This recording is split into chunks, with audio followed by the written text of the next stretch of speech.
Europe 1, il est 8h19, l'heure de l'interview politique d'Europe 1. Ce matin, Jean-Philippe Ballas, vous recevez l'ancien ministre des Affaires étrangères, Bernard Kouchner. Bonjour Bernard Kouchner. Bonjour. Laurent Fabius a dit hier soir qu'il faudrait d'une manière ou d'une autre donner des armes aux Kurdes pour qu'ils puissent se défendre, contre-attaquer. Vous dites oui, aussi ce matin, il faut livrer des armes. Si on veut qu'il y ait un espoir de paix, et que cet espoir de paix, nous le savons, porte un nom, c'est le Kurde, un espoir kurde, bien sûr, il a tout à fait raison de le dire. Il ne suffit pas d'aide humanitaire, surtout que le flux, la vague, l'énorme vague de réfugiés continue d'arriver au Kurdistan.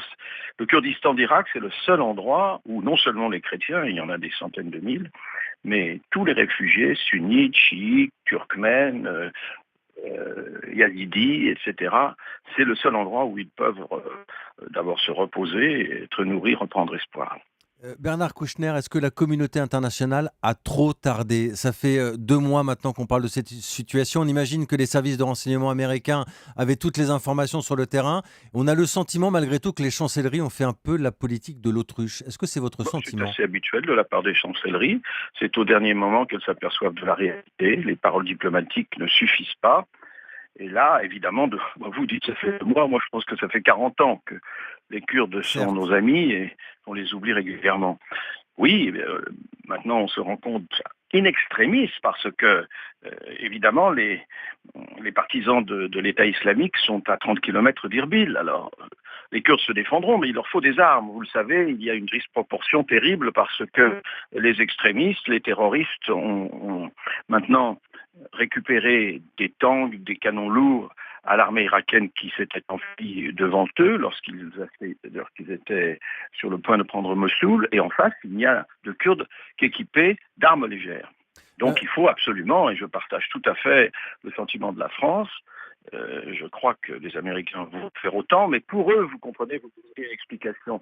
Pour eux, c'est un désaveu de toute leur politique. Pour les Américains, c'est un désaveu de la politique qu'ils ont pratiquée en Irak. C'est-à-dire, Maliki, c'est le Premier ministre. On avait l'impression d'une passivité totale de Barack Obama ces dernières années. N'exagérons rien. Il a été élu en voulant faire la paix. Il y avait 2 guerres qui étaient pratiquement perdues, la guerre d'Irak et la guerre d'Afghanistan, enfin en tout cas qui n'avaient pas apporté les résultats escomptés. C'est un homme de paix et on peut pas. Ah, un problème, nous avons perdu Bernard Kouchner, l'ancien ministre des Affaires étrangères qui était en ligne avec nous, qui nous parlait de l'Irak, qui nous parlait notamment de la situation et de l'action américaine sur le terrain. Nous avons retrouvé Bernard Kouchner, non? On va peut-être lancer une petite pause et on essaie de retrouver Bernard Kouchner. Et nous avons retrouvé Bernard Kouchner. C'est moi qui vous avais perdu, oui. Voilà, merci d'être à nouveau en ligne avec nous. Laurent Fabius parle du califat de la haine. L'État islamique, on le sait, multiplie les attaques, il se développe, il gagne du terrain. On a l'impression d'une nouvelle guerre qui commence et une guerre qu'on ne gagnera jamais. J'espère que ce sont les ignobles barbares qui ne la gagneront pas, parce que un certain nombre de gens, à travers le monde arabe, le monde musulman, vont se rendre à l'évidence.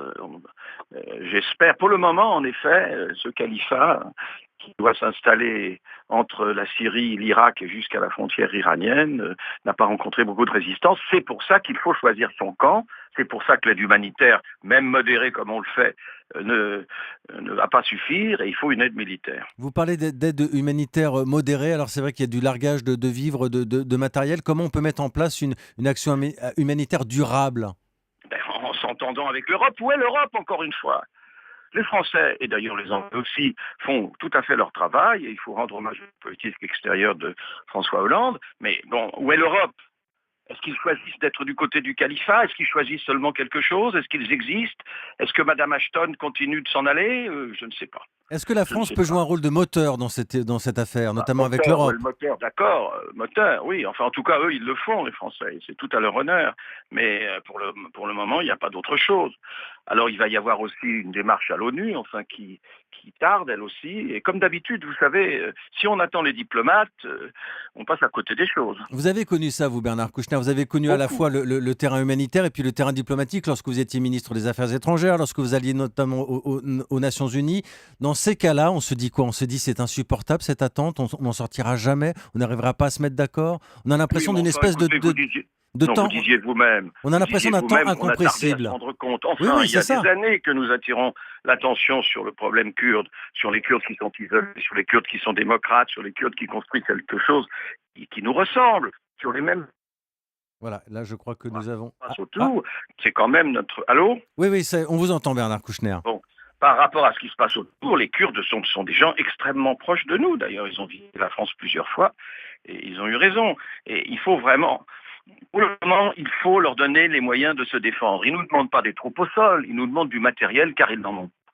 Je crois que ce serait, par rapport à l'idée qu'on a de l'humanité, une bonne chose que de leur livrer. Et on peut très bien le contrôler parce que vraiment c'est un pays qui marche. Je parle du Kurdistan, d'Irak, n'est-ce pas? Bien sûr. Et n'étendons pas le problème pour le moment.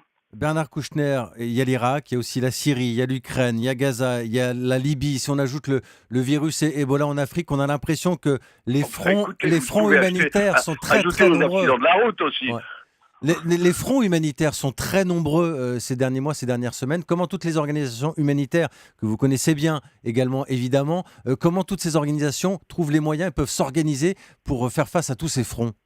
Écoutez, ne mélangeons pas les choses, s'il vous plaît. Les organisations humanitaires, elles font leur travail, elles le font très bien, dans des circonstances très difficiles quand il s'agit de cette guerre, quand il s'agit par exemple de l'accès au mont Sinjar et de la façon dont on peut aider les Yazidis. On ne peut pas demander à l'action humanitaire de régler les problèmes politiques. On ne leur demande Ou pas de alors, régler les c'est une problèmes. conscience qui leur manque un petit peu et dont ils n'aiment pas faire montre. L'aide humanitaire fait son travail très très bien. Et là, il y a des endroits inaccessibles, vous comprenez. Et si on n'a pas une pression militaire pour aider l'accès de l'humanitaire, on n'y arrivera pas. Là, pour le moment, il s'agit du dernier bastion qui ressemble quand même, disons, à l'état de droit. Voilà, merci beaucoup Bernard Kouchner. Des difficultés de liaison ce matin avec l'ancien ministre des Affaires étrangères qui était notre invité de l'interview politique de 8h20.